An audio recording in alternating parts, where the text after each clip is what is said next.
हम उम्मीद भी यही मानकर चल रहे हैं कि उस 6:30 बजे की ब्रीफिंग की नौबत ना आए, और मुझे लगता भी है कि उसकी नौबत आने वाली नहीं है, क्योंकि अभी समय है। थोड़ी देर में पाइप सिर्फ थोड़ा सा, जो अभिषेक बता रहे थे, बेंड हुआ है। चूंकि मुश्किल इसलिए है उसको ऑपरेट करने में क्योंकि उसके ऊपर मलबा है, उसके चारों ओर मलबा है, तो इसलिए मुश्किल है उसको ठीक करने में, लेकिन इतना भी समय नहीं लगेगा। और जो आप वेल्डिंग का जिक्र कर रहे थे, लगातार जो एक्सपर्ट्स प्रेस ब्रीफिंग में आते थे वो इस बात का जिक्र करते थे कि जो जहां भी हम वेल्डिंग कर रहे हैं, चाहे पाइप एक पाइप के बाद दूसरा पाइप इंसर्ट कर रहे हैं या फिर कहीं हम वेल्डिंग कर रहे हैं, उस वेल्डिंग के हिस्से को पाइप से ज्यादा मजबूत किया जा रहा है ताकि वो कमजोर कड़ी ना साबित हो जाए। तो इस बात को भी लगातार इंश्योर किया जा रहा है। एक तस्वीर में आपको दिनेश जी इस टनल से इतर में आपको दिखाता हूं कि दरअसल यहां पर माहौल क्या है। देखिए किस तरीके से लोग अगल बगल से आकर, जहां भी जो अंडर कंस्ट्रक्शन कोई जगह है या जो ऊंची जगह है, वहां पर लोग आकर खड़े हैं। मीडिया का जमावड़ा, जो भी संभावित ऊंची जगह, देखिए वो सामने वो टीन शेड आपको दिखाई दे रहा होगा, वहां पर भी लोग, कुछ लोग टीन शेड पर जाकर बैठ गए हैं। तो ये देखिए किस तरीके से लोगों की निगाहें, उम्मीदें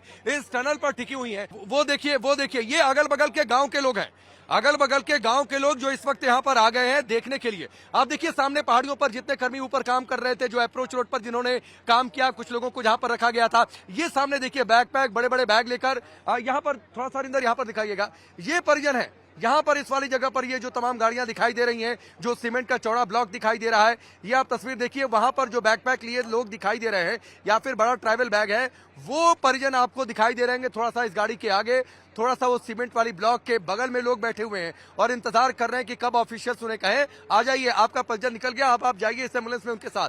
तो ये उस बात का इंतजार कर रहे हैं। इधर आप तस्वीरें देखिए, लोगों का जमावड़ा, हर संभावित जगह पर लोगों की निगाहें सिर्फ इस टनल की ओर और इंतजार इस बात का कि कब इन श्रमिकों को बाहर निकाला जाए। और एक तस्वीर दिखा दीजिए, वहां पर हरिंदर जूम करिए, देखिए हवन किया गया है, हवन की प्रज्वलित अग्नि भी आप देख सकते हैं। दिनेश जी, कल भी यहां पर हवन किया गया था, जरा वो तस्वीर भी दिखा दीजिए। हवन यहां पर अब से थोड़ी देर पहले किया गया है। तो ये सब कुछ आस्था, तकनीक, सनातन विज्ञान, सब कुछ एक साथ, इसके दर्शन इस सेलक्यारा में, इस घाटी में आपको दिखाई दे रहे हैं। और सामने ये पहाड़ियां, बाबा बौखनाग का ये पूरा क्षेत्र, लोगों की आस्था। और अभी 2 दिन पहले तो बड़ा मेला था, लोगों की जय जयकार इस पूरे इलाके में रह रहकर सुनाई दे रही थी, जब लोग ऊपर की पहाड़ी पर जा रहे थे उस मेले में शामिल होने के लिए। और सामने का इलाका राडी टॉप में हनुमान जी का मंदिर और उसके साथ ही जो है वहां पर बाबा बौखनाग का मंदिर। अंदर टनल के काम चल रहा है, जो क्रेन गई थी वो अंदर अपना काम कर रही है। शायद हो सकता है कि उस जो पाइप बेंड हुआ था, उस पाइप बेंड होने की स्थिति को हम ठीक कर रहे हो और अभी भी वो कार्य जो है प्रगति पर हो। जो प्रेस ब्रीफिंग अभी हुई है वो जो सेंटर से हुई है, मुझे लगता है कि वो अगर ये कह रहे हैं कि हम मुहाने पर हैं, हम ऑलमोस्ट वी आर देयर और थोड़ा सा समय और लगने वाला है, तो संभवतः वो इसलिए कह रहे होंगे क्योंकि ये जो पाइप में दिक्कत आई है, उस पाइप की दिक्कत को जब तक ठीक नहीं कर दिया जाएगा तब तक जो है बाहर निकालने का काम शुरू नहीं होगा, इसीलिए उन्होंने ये बात कही होगी। लेकिन हाँ, टारगेट जो था, जो उस पार जाना था, वो टारगेट अचीव जरूर हो गया।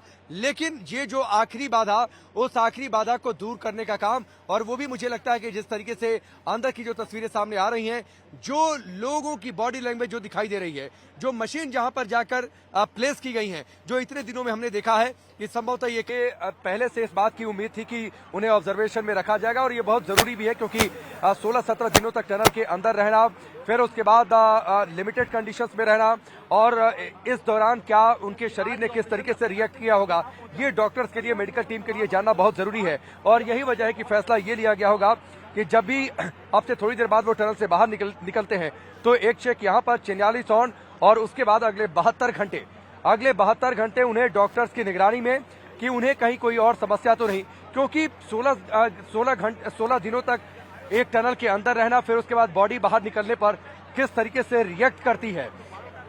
कृत्रिम लाइट में रहना, बाहर सूर्य की रोशनी, बाहर की मौसम की परिस्थितियां अलग, और ऐसा भी नहीं है कि अब से थोड़ी देर बाद जब उन्हें टनल से बाहर निकाल लिया जाएगा तो वो तुरंत बाहर आ जाएंगे। उन्हें अंदर भी थोड़ी देर ऑब्जर्वेशन में रखा जाएगा, उनसे बातचीत किया जाएगा, उन्हें कंफर्ट जोन में लाया जाएगा, ये देखा जाएगा कि उन्हें किसी तरीके की कोई कॉम्प्लिकेशन तो नहीं है।